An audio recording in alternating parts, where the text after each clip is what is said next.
Shri Gurubhyo Namaha. Welcome to the online classes, children. Today, we are going to see the first lesson in BS, Nature and Significance of Management. What is management? Can you imagine a school without a principal? Can you imagine a company or any organization without the managing director? So, what makes their presence important? What is their role in the organization? They do all administration work, they avoid all confusions, things go on in a smooth way, and that is management. Okay, so we have two approaches in considering the meaning of management. One is traditional approach, and the other one is modern approach. Under traditional approach, we say that management is art of getting things done through people. Art of getting things done through people.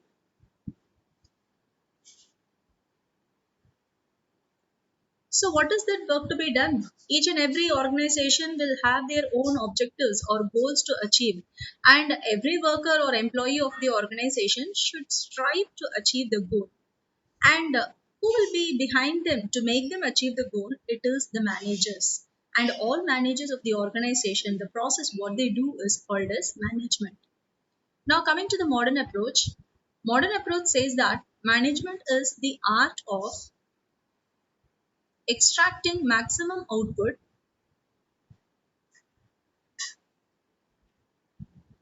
extracting maximum output with minimum efforts. So here it says that getting things done only is not a great deal, but we have to extract maximum output. The capacity of the worker should be to the maximum utilized with minimum resources. Okay, the wastage of the resources also should be avoided. So this is the meaning of management in the modern approach. Now we'll see the definition given by Coons and Donald. According to him, management is the creation of an internal environment where individuals working in a group can perform effectively and efficiently for the achievement of organizational. So it is that the internal environment, that is the environment within the organization, and in that place, all individuals work together in a group. Each and every individual of an organization will work, but they will work together in a group. Even if they are in different departments, they will be working towards the organization only. They can perform effectively. They have to complete the given task and efficiently with the minimal resources or with optimal use of resources for the achievement of organizational goal. So with this definition, we can understand that the management has three essential elements. They are process, efficiency, and effectiveness. Now we'll see one by one. First comes process. What is process? Process consists of the five functions of management. First comes planning, second, organizing, third, staffing, fourth, directing, and fifth, controlling. So, first, what is planning? Planning is determining in advance what to do, how to do, and who is to do it. Okay, so planning these things in advance is called as planning, function of management. Next comes organizing. What is organizing? Assigning duties. Assigning duties to the employees. Then developing hierarchy of designation will come under organizing. Third comes staffing. Staffing is finding right person for the right job. This is staffing. And then comes directing. Here, we get a reporting relationship. That is, the subordinates should know from whom they have to get their work and to whom they are accountable at the end of the day. So the reporting relationship is defined in directing function. And here the manager has to perform a lead and motivate the members to achieve the goal. Finally, it is controlling function. Controlling function compares the actual performance with the planned performance, because when we plan, we will also plan the performance of the employees. Like every day an employee should complete this much in the production. Every day the target given to the sales representative should be completed. So likewise, each and every employee will be assigned a task on a daily basis, and that performance will be compared with the actual performance, whether everything is going on as per schedule or not. And if there is any deviation, it has to be checked immediately. Okay, so these are the functions of management, which is in short called as process of management. Next comes the second essential element, efficiency. What is efficiency? Efficiency is doing the task correctly but with minimum cost. For example, if you consider that an employee is given a target of producing 100 units per day, and the employee has produced 100%, I mean 100 units per day, but 80 units have passed QC and 20 units have been rejected. So whether we will accept that this employee is an efficient employee? No, definitely not, because he has produced, he has been effective, but the 20 or units produced by this employee has got rejected. So it means what? He has wasted the 20 units resources. So it means that the employee is not efficient, but the employee is effective, isn't it? So we need our employees to be efficient so that the minimal use of resource is achieved. Okay. Next comes the third essential element, effective. Effective, as said earlier, if any target is given to the employee and the employee is able to achieve the target in time, within the specified time, then we call it as effective performance. So these are the essential elements of management. Next, we are moving on to the relationship between effectiveness and efficiency, the comparison between effectiveness and efficiency. When we speak about effectiveness, our focus will be completely on the achievement of goals within time. So we'll check whether the person or employee has achieved the goal and whether it is within the specified period or time. But in contrast, when we see the efficiency level of an employee, our focus will be completely on the optimal use of the resources. And at the same time, we will also see whether the employee has achieved the goal or not. So, an employee has to be both effective as well as efficient. Next, we are moving on to the characteristics of management. So, what are the characters of management? The first characteristic of management is goal-oriented process. Every organization have their own goal, whether the size, based on the size of the organization or on the scale of operation or on the nature of business. Any business, whether it is a profit or non-profit organization, any business run will have their own goal to be achieved. So management also strives to achieve that goal which is set previously, okay, or which is set already in advance. So management is a goal oriented process, and this goal has to be simple and clearly stated. It has to be stated in a clear way, that is, employees should not be in any confusion. They should have a clarity in what is their objective.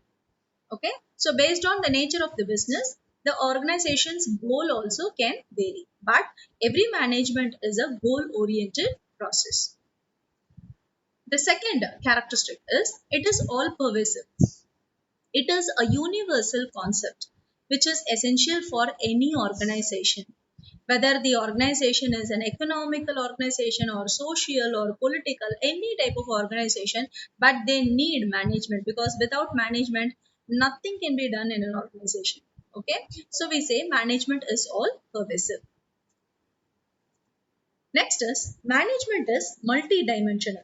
based on the service provided by the business, or based on the nature of the business. Each and every business will do their service or will give their product produced to the customers. So, based on the nature of the business, each and every business will provide certain service or will deliver certain product to the customers. So, this is management of work. What is their type of business and what is that they are trying to do to the customers? What is that they are trying to render to the customer? Next is management of people. When it is management of people, person can be handled either individually or as a department, that is in a group also he can be handled. So individual performance is also important, and at the same time they should go well with their team, so that teamwork also will be estimated. So every individual in an organization can be handled individually, that is a separate individual goal will be assigned, and at the same time as a team, based on the nature of their work as a team, they will also be given a group goal. So managing this is called as management of principle, I'm sorry, management of people. Next is management of operations. When we have work and people, then we have to decide what is that we have to do to convert all these inputs into usable output for the customer. So that is management of work and people for the benefit of customers is called as management of operations. That's why we say management is multidimensional. They have to manage the work of the organization, they have to manage the people, and also the operations. That is, they have to convert the available resources into products and render service to the customer. Next, management is a continuous process. As we have seen, management has the five functions as its process: planning, organizing, staffing, directing, and controlling. When they plan for the organization, and their next step will be organizing. Okay, they plan for the whole organization, they set an objective, and next they will organize. They will find out whether the designation is appropriate, and whether do we have enough workforce. And then after analyzing the workforce, we will come to staffing.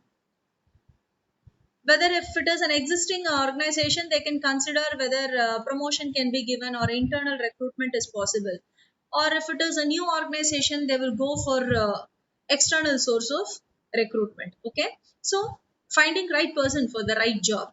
Next, after finding the right person, they will come to directing, that is developing reporting relationship and assigning the team members to a responsible manager. And then finally comes controlling, where we will cross check whether the performance is according to the planned performance. And finally, from here, with the feedback given by controlling, we will once again go to planning for the next year. Okay, so with the feedback given after controlling function, we will proceed on with the next year's plan. So this is a cycle which goes on and on and on continuously till the lifetime of the organization. This cycle keeps moving. So that is why we say management is a continuous process. Next, management is a group activity. Suppose if we take this as management, then we have different departments, isn't it? We have finance department, we have production department, we have sales department, and we also have HR department. So all these departments have to work together as a group and try to achieve the group goal of the organization. So management is not the work of a single manager. It's not that if the managing director is there, only he has to work efficiently and effectively, or whether he has to be bothered about everything always. He has manager, even a supervisor who is in the operational level manager, even he is a manager. He has to do his role, he has to play his role. Okay, so management is a group activity and it's not an individual activity. Each and every manager has to work together to achieve the group goal. That's why we say management is a group activity. Next, management is a dynamic function because business environment keeps changing, isn't it?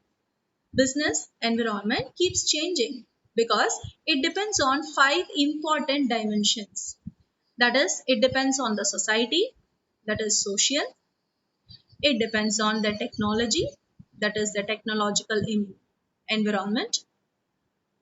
Next, it depends on the legal environment, it depends on the political environment, and it depends on the economic environment. So if there are any changes brought in these environments, definitely it will affect our business. Okay, that's why we say management is a dynamic function. The business, if it has to move on, if it has to survive in the market, then it has to adapt itself to the changes.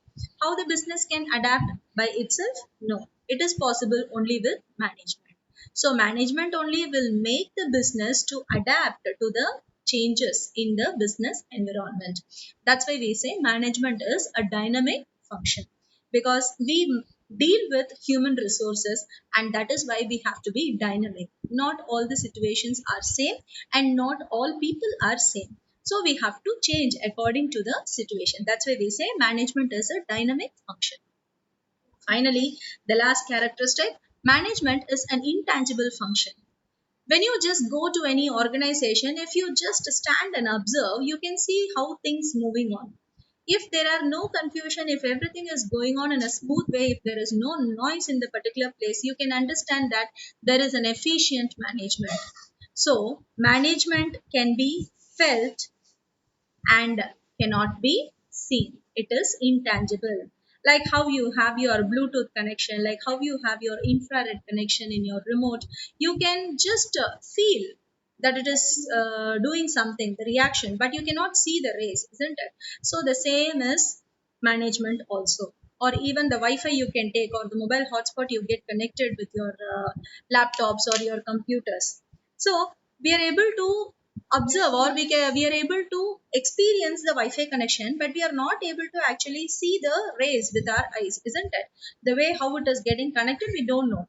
The same is applicable for management. That is intangible. We cannot see. No physical existence will be there. So management is an intangible function which can be only felt and cannot be seen. Okay, only when we observe, when we watch, we can understand that there is an efficient management behind the clear and smooth functioning of any organization. Okay, so that's all for today, children. Tomorrow we'll see objectives of management. Thank you.